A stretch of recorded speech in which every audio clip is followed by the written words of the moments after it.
Where's he at? Troy's over there. Oh, well, there he is. The whole crew's back today. We got the gray Wicked 7.3 Super Duty back today. My old truck, Troy's truck now. But we're doing the front gears finally. How long's it been? Year and a half. Year and a half. He's had 410 gears in the rear. 411. 411 gears in the rear. Whatever. It's one tooth. Anyways, we did that a year and a half ago. He's been running around. Can't put this thing in four-wheel drive. Bless his heart. I mean, Sad. Gary, you got four-wheel drive? Sure do. So today we're going to jump on this front diff. We're going to do the gears in it finally and get Troy right, because I know he's been giving us bad reviews on Yelp and stuff. All day long. All day long. All right, so now we got everything apart to the point of where we can now start working on the differential. All the brakes off, the calipers off, hubs off, pulled the axles. We took the drag link loose here, not drag link, but the tie rod end loose here, and steering stabilizer off. I think that's it, right? Now we're gonna take the cover off, get this draining. I do not remember if when I owned this truck I ever changed this diff oil or not, so we're gonna see what it looks like. Gary gonna pipe it off. Oh, Why don't you loosen it? it is. Made that noise. Got to get something bigger. It's tight. Gary's gonna go on and bust our drain plug loose, so we ain't got to deal with it when we put it back together. That's good. It's gotta be loose. That's not even the drain plug though. It's the fill port. Gary just made a valid point. You want a different bucket for these two? What'd you say we need, Gary? You just said we needed more shirts. Yeah. Watch these time like Troy's truck. Take all of them out except for the top one and just loosen it barely. Can you see it, Gary? Barely.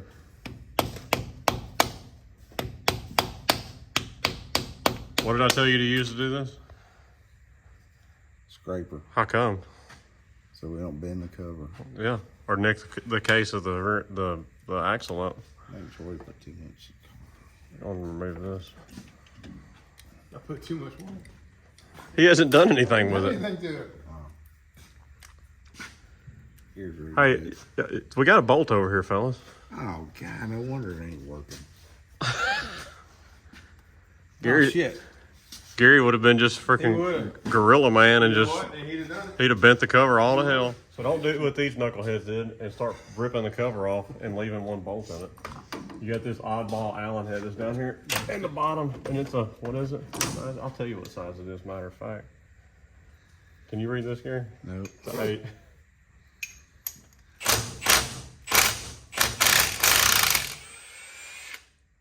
There it is. I don't know. We may have to go a little more aggressive in the putting knife. Go ahead, Gary, say it. Screwdriver. Oh, God.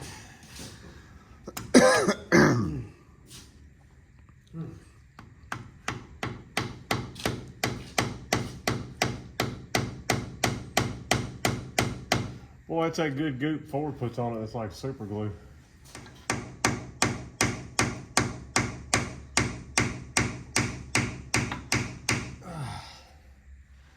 Shit, fire and brimstone. Fuck my screwdriver up. Well, Let's call it quits. Put it back together. Too bad. here it is. Now give me the putty knife. Made access. Nothing's coming out. You even got any? Yeah, it's coming out. It's coming See out. that stuff Gary. dripping? Calm down. It's not just water like we was on before. I hope it don't look like that Jeep does on the inside. Oh my God. That was Oh yeah, the one that's all That rusted Dana up. 30. smoothed off. Is that bolt pretty loose at the top? Need to be loose some more. Yeah, maybe just a little bit. That's pretty clean oil. You getting that, Gary? You getting that beautiful oil footage? Beautiful.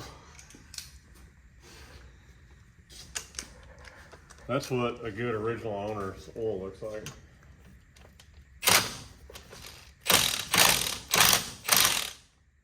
Just fix it where it don't fall off. I don't think it'll fall.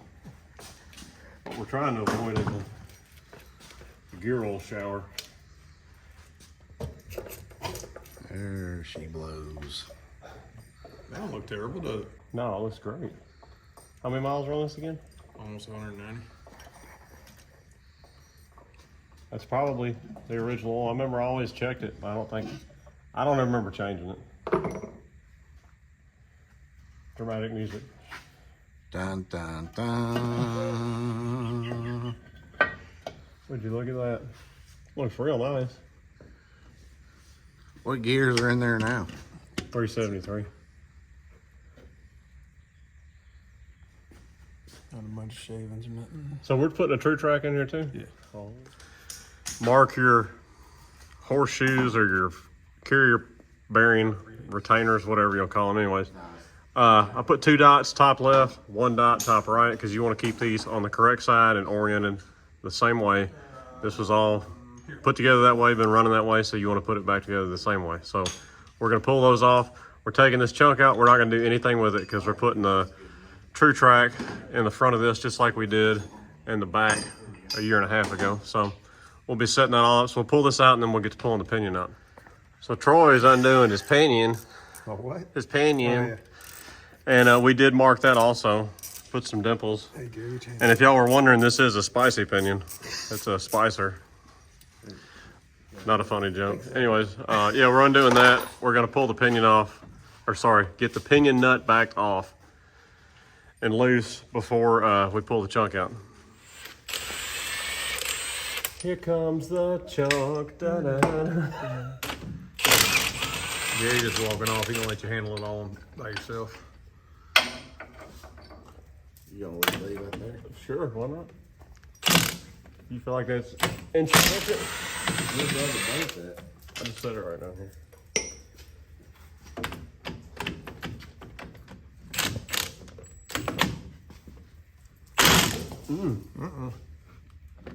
You're fishing?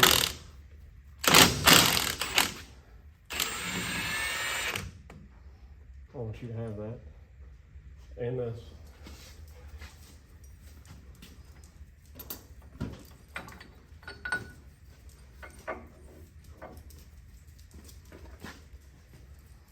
Give me that light real quick. While we're working.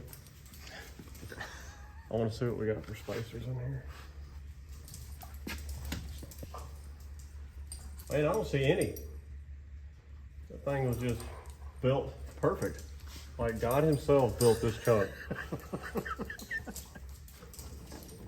Oh, Lord. Good Lord. Pry bar.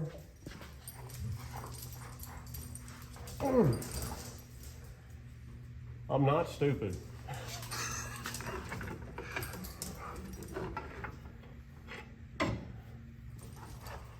That thing's in there tight.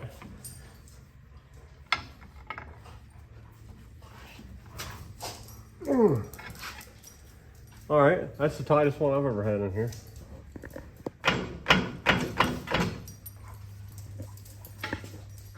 Hey, y'all gonna slip and fall and get hurt.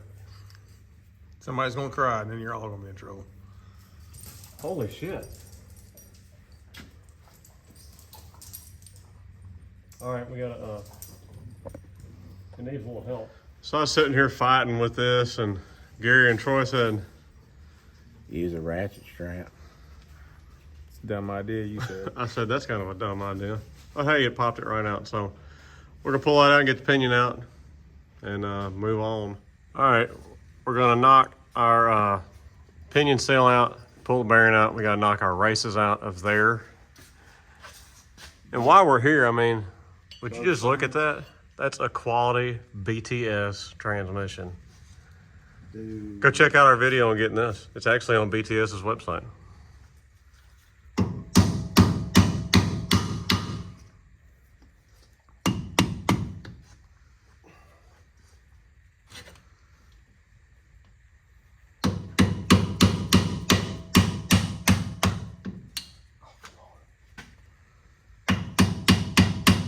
Take the whole freaking lip off of it.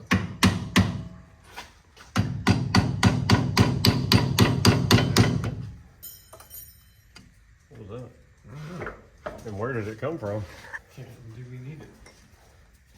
Oh, hold the brake pads in. I'll be John Brown.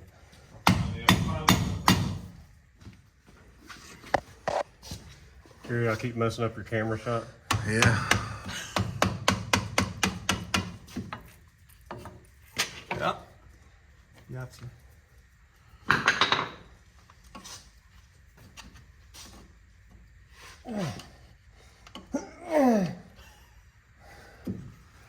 Come on, put that bouncer grip on it.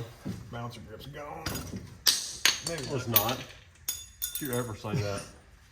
That's your going. Full slinger. The bearing and the crush sleeve is right here. Crush sleeve just come right off of it like that. It did. Shit. We'll knock these races out and then Troy can get to cleaning. Yep. And I can get to figuring out setting up the new gears on the thing you do. We can get the picking and Gary get the grinning. Picking and grinning.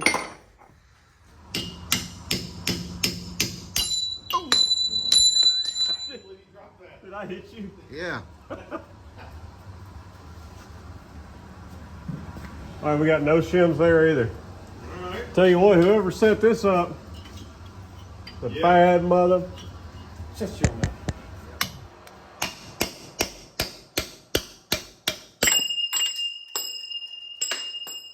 That's dangerous. All right, here's all our stuff here. We got our carrier bearings. We got our new pinion bearings, inner and outer. Pinion seal, new pinion nut. Our bolts for the ring gear, gear paint, shim kit. That's our oil slinger. And Troy went and bought plenty of crush sleeves. It comes with one, I guess, is in here to begin with. But usually you're gonna need more than one unless you're just that good and you set it up right the first time. So we're gonna put the pinion in without any shims starting off and do a test fit with it. And we'll see how that goes. Yeah, anyways, we got the fireplace fired up. We're gonna heat our ring gear up. We got the carrier and the refrigerator so that slides all together. We're gonna heat these carrier bearings up with the stove also, and then press them on the press here. It makes everything just slide on so much easier. And we'll catch up with y'all then. Hey, Troy. Yeah. This is a circle of trust. This is me. This is really. I probably can't even hear you. You're right here towards the edge. All right, so we took out the inner axle seals because while we're doing this, you might as well do it because otherwise you're never going to replace them. Here's the old ones. They are Forshida, whatever that is. Never heard of that. Here's the new ones. So now my idea for putting these in, they're not a super tight fit. Do that. And this is a 1 11/16 socket that I have in there, and it fits on the outside of that seal. I'm just going to tap it in. That's my idea. All right, we got the inner axle seals in on both sides. This is the this is the old race that I'm not going to work to get it back out. It's the old race that just slides in and out pretty easy. That we machined on to do all of our fitment, figuring out our shims. Then we do our final assembly, we'll drive that one in. That way we're not having to knock a race in and out to put shims behind it. We went on and put this race in. The outer pinion race is in and done. We figured out the oil slinger here. I'm not used to working on the high pinions, the front axles. It's on the pinion gear. Okay. It's in the refrigerator. So our pinion gear and our carrier are in that refrigerator cooling. We got our bearings in that tray heating up on the stove right now. We got the press ready. And now we're getting ready to press these bearings on. We're gonna do this. Does it feel hot? Oh, yes. Okay. It does.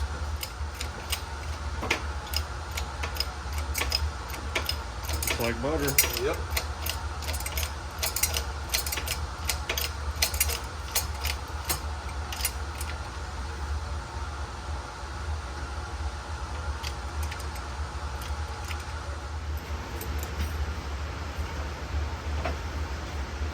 I think if you have the right thing, you can just tap it on right now.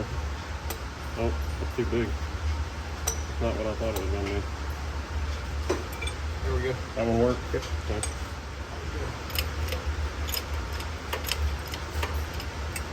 crooked, isn't it? Yeah. Maybe not. Maybe I was crooked to begin with. You going down? Going on. Yeah. There, man. Let's get straightened up. You're still on that, so you're good.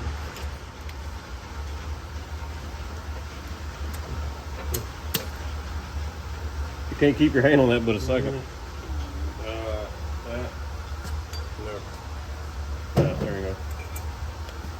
This. And then we had the socket.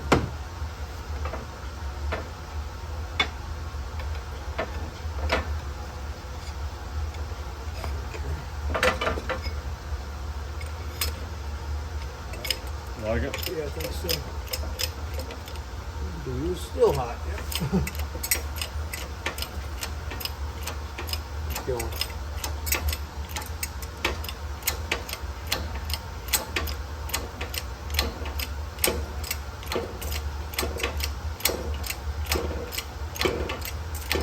Close. No, you got about 8 minutes. You good. Keep on. Keep on. Keep on. Just bottoming out now. You got a little bit of a gap in the rear, just, I mean, a slight. That was a whole other pump just about. Okay. I think. That's pretty tight. Right there. All right, we heated our gear up. I can't touch it.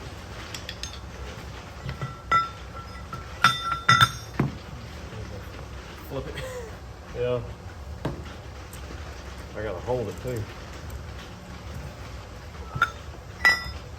that too hot for your blood? Not yet. Hey, you know what we're stupid about? We didn't get the, they're over there. They're right there. They're in the package still. Yeah. We're doing good.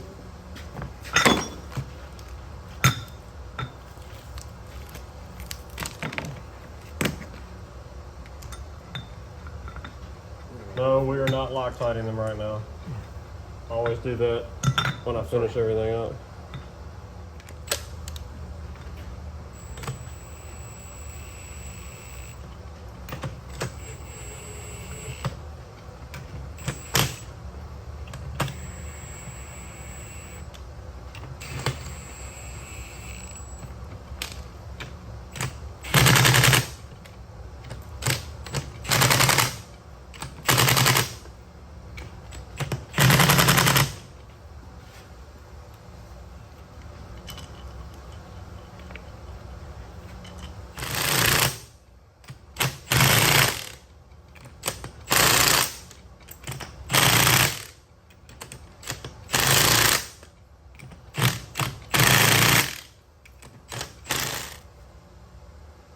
Looks like it's up there. Mm-hmm. That's good on the like on the rear.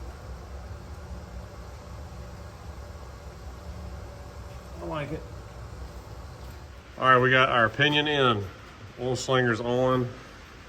We got this side on. We got a crush sleeve in there and everything. We machined the inside of the original pinion bearing so that it would slide on and off real easy, because this is all just for setting up purposes. We're using our old nut right now, and this is to figure out what shims we need everywhere. Once it's all figured out, of course we'll put in the new bearing and the new nut and another new crush sleeve when we do that. This is just snugged up for what we could get it to for right now.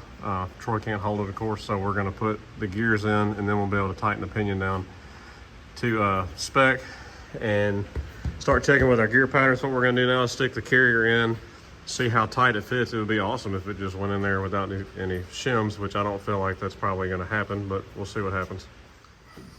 That's loose too, I think. Yeah. Yep. All right.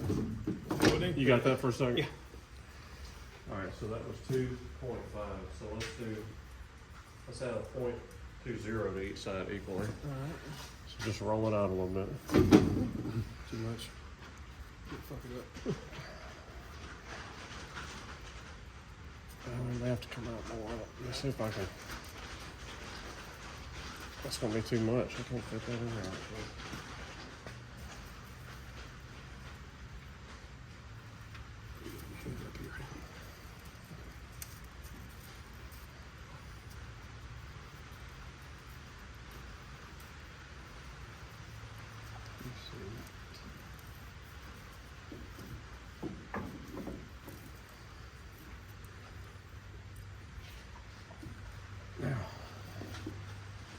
was able to push those in. Yep. And you got here on this side. All right, let's put the caps on. These are sticking out just a hair, but I don't think it's gonna.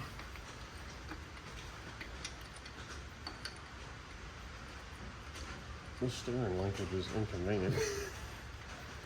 All right, so we put our pinion in, we tighten it up. We're not super concerned about the preload on it right now because we're wanting to see what our backlash is to start with that. And I got 15, so I mean, we're getting close to the ballpark because we're shooting for 6 to 10 thousandths on backlash. I like to go just a little bit tighter on backlash because you are going to have just a little bit of wear in here. So we got to take at least 5 thousandths up. So we're going to paint some paint on here, see what our gear pattern is to see what that needs the adjustment to be done. And then we'll do our adjustment for the gear pattern and at the same time add a little bit more to the left-hand side here, which will pull it in. We got to come into the pinion more to take some of the backlash up, which hopefully that's what our gear pattern is going to say too. So we're going to paint this on and see what it says. Hey, you're here. I am. You want to paint? Sure. I'm kidding. Say, Dad, don't ask unless you want me to do it. Why can't I? Because there's not that much painting to be done, baby. I'm just going to put resistance on it and you just turn it. Feel like I'm going the right way. Yeah. If you look here, you can see, I put a little too much paint, made it harder to see, but you can see we have toe contact. So we got to move the pinion, move the ring gear away from the pinion, but at the same time, we already have too much backlash to begin with. So we're going to pull it all back out. We're going to add this 45 thousandths shim to the pinion. We're going to take our 20 thousandths shim on this side, move it to this side, and we also don't have enough carrier preload because this is walking. So we're going to add another 10 thousandths along with moving the 20 over to this side. See if that gets our carrier preload right. That's going to move the ring gear away from the pinion, which is going to increase our backlash, but at the same time, we're going to hope this 45 thousandths shim is going to get us right, and then we're going to do the same process again and go from there. All right, so we have got it right now. We took the pinion, I think we took the pinion in and out 4 times, and we've probably taken the carrier out about 8 times altogether. Adjusting, we had to go with our pinion depth, and I think we got 3 45 thousandths shims in the pinion bearing back there. We had to shim the pinion out because what we had was high contact and toe contact initially, which meant we had to bring the pinion closer to the ring gear here. So now we got it right. We have, hopefully y'all can see that, just over 7 thousandths on our backlash, which we're looking for 6 to 10 thousandths. I like to be just a little bit tighter on the tolerance than looser, because you got to compensate just a little bit for the gears wearing some over time. Even though this is the front, it's probably never going to wear that much. So we got that right. We have carrier preload set right. It's a nice tight fit when we go in here. It's really a challenge to get the shims in. So we got carrier preload. So now it's time to, well, let me show you the wear pattern there. So you can see right here, this one's actually easier to see. Let me get this out of the way.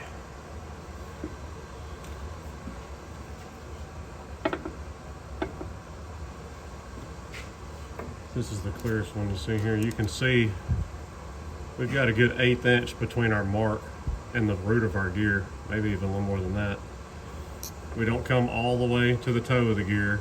So you want to be closer to this lower third of the tooth, which our gear pattern is, and it's not extending all the way out here to the heel of the gear. So we're set up good there finally. So it just takes time. And also the thing that makes this easier doing. So earlier we had all of our shims set out. I measured all of them, labeled the thickness of everything you got, and lay all your stacks here, just like that. So that way when you're sitting there doing your math and you're saying, okay, we need to move 10 from this side of the carrier to the other side, or we need to add X amount to the pinion or whatever, you've already figured your shims out. So there we go. There's all that. There's our backlash, the carrier preload, and that's how we did all our shims. So take the time to do this, because then it makes it easier for you to keep track. And also write down when you're saying, okay, we're going to add X amount to the pinion so that you can remember, because it's easy to forget. So on your carrier preload, before we put the ring gear in this time and we tighten this down, kind of a good rule of thumb is a 1/2 inch ratchet. You should be able to just put your finger on it and just, with no effort like that, turn it. Really, you're supposed to have the inch-pound torque wrench where you sit here and have the dial and you watch it. And I think it's supposed to be, what is it, 25 inch-pounds, I think is what they said. 15 to 25, I think is what it's supposed to be to turn this. I don't have one of those. I've actually never used one on setting this up this way. I kind of use this as a rule of thumb. So you don't want this to just put the ratchet on at a 90 and just have it fall. You should put it on and just take very little effort to turn it just like that. Barely even using my finger to turn it. And that's a good rule of thumb for your carrier preload. So my seal and bearing installer tool does not go big enough to drive the new bearing in out here without getting in here where the inner part of the race where the bearing rides. So this is the old Timken that came out. This is the right size that fits inside of it, nice and snug. There's my handle. So now we're gonna take this and hold it against the new one that's up there and drive it in that way. It's gonna be fun.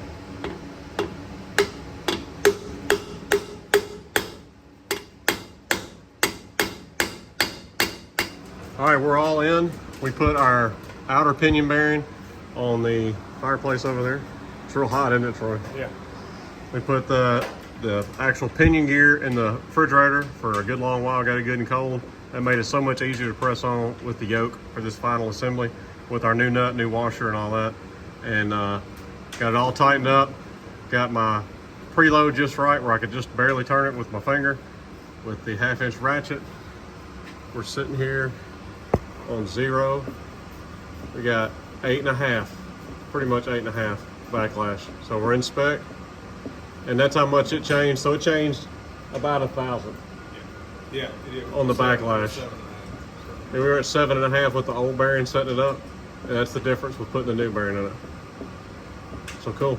So now we're gonna torque our ring gear bolts. We're gonna pull them out one at a time, torque them. We Loctited our horseshoe bolts. I just tighten them down with impact right now, but we're gonna torque those, torque these, put the cover on, and put everything else back together.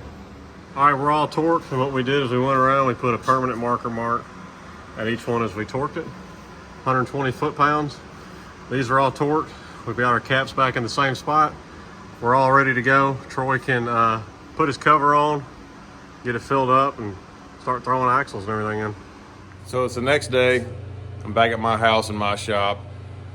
We got finished with the truck last night, I guess about 8:30. Drew had to leave a little bit early because he had to go help somebody out. So we buttoned everything up, put the brakes back on, tires, put gear oil and differential, and I did a test drive down his street and back. Everything seemed good.